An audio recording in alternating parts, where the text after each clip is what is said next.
Good evening, friends. Welcome to all mighty traders. Friends, 24th January 2025 market close అయిపోయిన తర్వాత మండేకి సంబంధించి market analysis అయితే మనం చేస్తున్నాము. 27th January 2025 సంబంధించినటువంటి మార్కెట్ అనాలిసిస్ చేస్తున్నాము. అలాగే మనం 23rd ఈవినింగ్న 24th సంబంధించిన మార్కెట్ అనాలిసిస్ అయితే చేశాము. సో అప్పుడు ఏం మాట్లాడుకున్నాము, ఈరోజు ఏం జరిగింది అనే దానిపైన కొంత అయితే విశ్లేషణ చేసుకుందాము.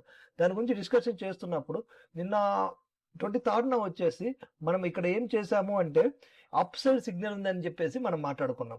ఇక్కడ నుంచి ఇక్కడికి అప్ సైడ్ సిగ్నల్ ఉందని చెప్పేసి మనం మాట్లాడుకున్నాం. కానీ మనం అనుకున్న టార్గెట్ కూడా 23,400 ఇక్కడ వరకు మార్కెట్ వెళ్ళొచ్చు.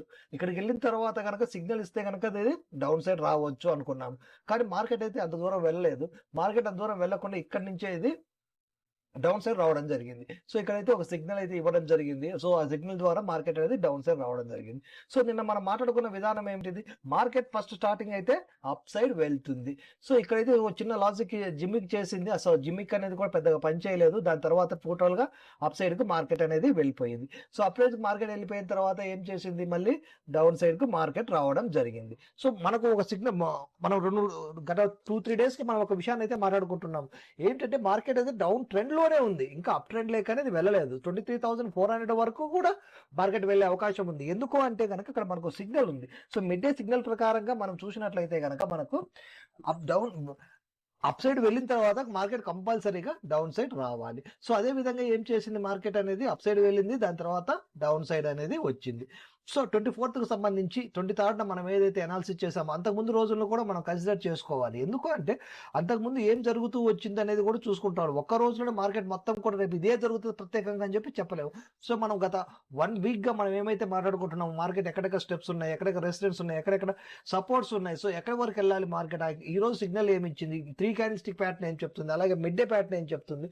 సో ఈ ప్యాటర్న్స్ ప్రకారంగా మనం ఫాలో అవుతూ వస్తే కనుక so up side first starting అనేది అప్ సైడ్ వెళ్ళడం జరుగుతుంది, దాని తర్వాత అనేది డౌన్ సైడ్ రావడం జరుగుతుంది. సో ఎనీహో 24th ఈరోజు ఈవినింగ్ అయితే కంప్లీట్ అయిపోయింది. 24th కంప్లీట్ అయిపోయిన తర్వాత మనము 27th కు సంబంధించి మార్కెట్ ఏం జరగబోతుందో కూడా ఈరోజు మనం ప్రొడక్షన్ చేద్దాం, డిస్కషన్ చేసుకుందాము. సో దీనికి సంబంధించి కనుక చూసినట్లయితే కనుక మనకు మార్కెట్ క్లోజ్ అయిపోయిన తర్వాత 23,091.55 దగ్గర నిఫ్టీ అనేది క్లోజ్ అయిపోయింది.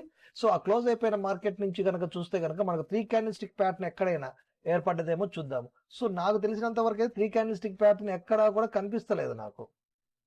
ఎక్కడి నుంచి మనం చూస్తూ వస్తే కనుక 3 క్యాండిల్స్టిక్ ప్యాటర్న్ అనేది ఎక్కడ ఉంది, ఎక్కడ కూడా లేదు. ఈ త్రీ తర్వాత ఈ 3 తర్వాత ఈ 3 తర్వాత సో ఇక్కడైతే ఒక 3 క్యాండిల్స్టిక్ ప్యాటర్న్ ఏర్పడ్డట్టు ఉంది, కానీ దీని తర్వాత సంబంధించినటువంటి అదైతే మన దగ్గర లేదు. సో ఒక విధంగా చెప్పాలి అంటే ఇది అప్ సైడ్ లాస్ట్ క్యాండిల్ వచ్చేసి అప్ సైడ్ ఇచ్చింది, కాబట్టి మేబీ రేపు కొంత అప్ సైడ్ అనేది ఉండొచ్చని మాత్రమే చెప్పగలుగుతాం. సో ఇక్కడ ఒక సిగ్నల్ గమనించండి. సో ఈ సిగ్నల్ గురించి అయితే ఇంతవరకు మనం డిస్కషన్ చేసుకోలేదు. సో ఫస్ట్ టైం ఈ సిగ్నల్ గురించి అయితే డిస్కషన్ చేస్తున్నాము. సో ఈ అప్ ట్రెండ్ ఏదైతే నడుస్తూ ఉందో, సో ఈ అప్ ట్రెండ్ నడుస్తూ వచ్చిన తర్వాత ఈ ప్రదేశంలో చూసుకోండి ఒక క్యాండిల్ అనేది ఏర్పడింది. సో ఈ క్యాండిల్ ఎలా ఏర్పడింది, విగ్ అనేది రివర్సల్ హ్యామర్ అంటారు దీన్ని. సో ఈ విగ్ అనేది ఏర్పడడం వల్ల ఈ ఎఫెక్ట్ అనేది ఏర్పడ్డది. ఈ సిగ్నల్ ప్రకారంగా మార్కెట్ అనేది డౌన్ సైడ్ కు రావడం జరిగింది.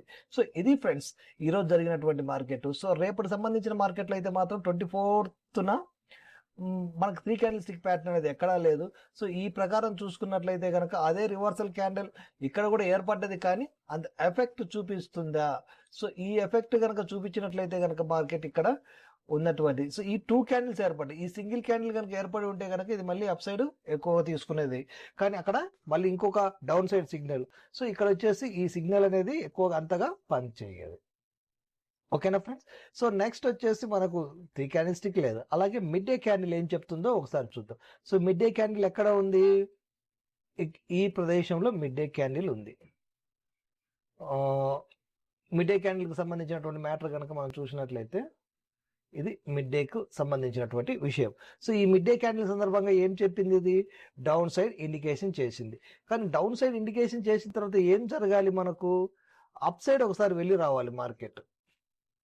డౌన్ సైడ్ ఇండికేషన్ చేసిన తర్వాత మనకు అప్ సైడ్ అనేది వెళ్ళి రావాలి, కానీ ఇక్కడ మార్కెట్ ఏం చేసింది, మనకు అప్ సైడ్ అనేది వెళ్ళలేదు. 23,330 దగ్గరికి వెళ్ళి రావాల్సిన మార్కెట్ అనేది వెళ్లకుండానే మనకు డౌన్ సైడ్ అనేది డైరెక్ట్ గా ఫాల్ అయిపోయింది. బికాస్ ఆఫ్ ఈ సిగ్నల్. సో ఫాలో అయిపోయిన తర్వాత ఇప్పుడు ఏంటిది, నెక్స్ట్ గనక మనకు సిగ్నల్ గనక కొంచెం అప్ సైడ్ ఇచ్చినా కూడా మనకు సపోర్ట్ ఏమిటి, ఇంకా నెక్స్ట్ 23,350. సో 23,350ని క్రాస్ చేసిన 24,000 వరకు అయితే, 23,400 వరకు అయితే మళ్ళీ మార్కెట్ వెళ్తుంది, డౌట్ లేదు ఇందులో. సో ఇందులో ఇక్కడ నుంచి మనకు అప్ సైడ్ తీసుకున్నా కూడా మళ్ళీ ఇక్కడ వరకు మార్కెట్ వెళ్ళాల్సిందే. సో ఇక్కడ వరకు మార్కెట్ వెళ్ళిన తర్వాతనే మళ్ళీ డౌన్ సైడ్ అనేది రావాలి మార్కెట్. సో ఇప్పుడు సిగ్నల్ అయితే ఇచ్చింది కానీ డౌన్ సైడ్ పూర్తిగా రాలేదు. సో అక్కడికి వెళ్ళి రావాలి. లేక వెళ్ళకుండా రావడం అనేది మాత్రం జరగడం కొంచెం కష్టంగా ఉంటుంది. మిడ్ డే క్యాండిల్ను పూర్తిగా సాటిస్ఫై చేయలేదు ఇంకా. సో మిడ్ డే క్యాండిల్ ఏదైతే ఉందో ఆ మిడ్ డే క్యాండిల్ని సాటిస్ఫై చేసిన తర్వాత మాత్రమే అది డౌన్ సైడ్కి రావాలి. సో సాటిస్ఫై చేయకుండా డౌన్ సైడ్కి డైరెక్ట్గా వచ్చేసిందంటే దాని ఉద్దేశం ఏంటిది, అప్ సైడ్ వెళ్తాను. సో అప్ సైడ్ వెళ్ళి మళ్ళీ డౌన్ వస్తాను, ఇప్పుడైతే కనుక రాను. ఇన్ కేస్ ఏమైనా సరే నిఫ్టీలో ఏమైనా మన సిగ్నల్ ఇచ్చిందా, ఒకసారి నిఫ్టీని కూడా మనం చూద్దాము. నిఫ్టీని చూసినట్లయితే కనుక నిఫ్టీలో ఈరోజు ఓపెన్ అయిన తర్వాత మార్కెట్ కొంచెం లైట్గా డౌన్ వచ్చింది, దాని తర్వాత అప్ సైడ్కి వెళ్ళిపోయింది. సో అప్ సైడ్ వెళ్ళిపోయిన తర్వాత ఇక్కడ ఒక బాక్స్ ఏర్పడ్డది, ఆ బాక్స్ నుంచి కూడా ఇది మళ్ళీ డౌన్ సైడ్కి వచ్చింది. సో ఇక్కడ మనకు 3 క్యాండిల్స్టిక్ ప్యాటర్న్ ఉంది, గమనిస్తే కనుక మీరు. సో ఎక్కడ 3 క్యాండిల్స్టిక్ ప్యాటర్న్ అంటే ఈ గ్రీన్ క్యాండిల్స్ ఏర్పడిన తర్వాత ఇక్కడ చూడండి 3 క్యాండిల్స్టిక్ ప్యాటర్న్ ఉంది. కానీ ఇది ఏం చెప్తుంది, బోత్ సైడ్ డైరెక్షన్ చెప్తుంది. సో ఈ బోత్ సైడ్ డైరెక్షన్ లో ఏం చేసిందో చూద్దాం. బోత్ సైడ్ డైరెక్షన్ అంటే కనుక అప్ సైడ్ అయినా వెళ్ళాలి లేదా డౌన్ సైడ్ అయినా రావాలి. సో డౌన్ సైడ్ అయితే వచ్చేసింది. సో డౌన్ సైడ్ వచ్చేసిన తర్వాత ఏం చేయాలి, ఇది మళ్ళీ మార్కెట్ అనేది అప్ సైడ్ వెళ్ళాలి. ఇది దీనికి సంబంధించినటువంటి రూల్. సో ఈ విధంగా కనుక చూసినట్లయితే కనుక మన మార్కెట్ కంపల్సరీ మండే కూడా అప్ సైడ్ కొంత మూమెంట్ అయితే మార్కెట్ తీసుకునే అవకాశం ఉంది. సో నిఫ్టీని బేస్ చేసుకుంటే కనుక 23,400 వరకు మార్కెట్ వెళ్ళాలి. వెళ్ళిన తర్వాత మళ్ళీ డౌన్ ఫాల్ అనేది పూర్తిగా ఉంటుంది మార్కెట్లో. అప్పటి వరకు డౌన్ ఫాల్ అనేది పెద్దగా కనపడకపోవచ్చు, ఉంటుంది అప్ అండ్ డౌన్ అక్కడే చేస్తుంది, కానీ మార్కెట్ అంతగా ఉండదు. 23,400 ఎప్పుడైతే మార్కెట్ టచ్ చేస్తుందో దాని తర్వాత ఎక్కువ మార్కెట్ డౌన్ ఫాల్ ఉండే అవకాశం ఉంది. ఓకేనా, ఓకే. ఇక సరే ఇక్కడ మిడ్ డే మనకి ఏం చెప్పిందో ఒకసారి చూద్దాం. సో ఈ మిడ్ డే పరిస్థితి ఏమిటో కూడా ఒకసారి చూస్తే మనకు అనేది అర్థమైపోతుంది. సో ఇక్కడ మిడ్ డే మాత్రం అప్ సైడ్ సిగ్నల్ ఇచ్చింది, చూడండి ఒకసారి. ఈ మిడ్ డే క్యాండిల్ కనుక మనం చూసినట్లయితే కనుక ఈ మిడ్ డే వచ్చేసి బ్యాంక్ నిఫ్టీలో నిన్న అప్ సైడ్ సిగ్నలే ఇచ్చింది, ఈ రోజు కూడా అప్ సైడ్ సిగ్నలే ఇచ్చింది. సో అంటే ఏంటిది, అప్ సైడ్ మూమెంట్ అనేది ఉంది అనేది మనకు ఖచ్చితంగా తెలుస్తుంది. ఓకే ఫ్రెండ్స్, ఇది మండేకి సంబంధించినటువంటి అనాలిసిస్. సో ఎవరైనా సరే నిఫ్టీ కానీ బ్యాంక్ నిఫ్టీ కానీ any candle stick pattern in world నేర్చుకోవాలి అనుకున్న వాళ్ళు నా వాట్సాప్ నెంబర్కు మెసేజ్ చేయండి, మీకు నేను తప్పకుండా నేర్పిస్తాను. Okay friends.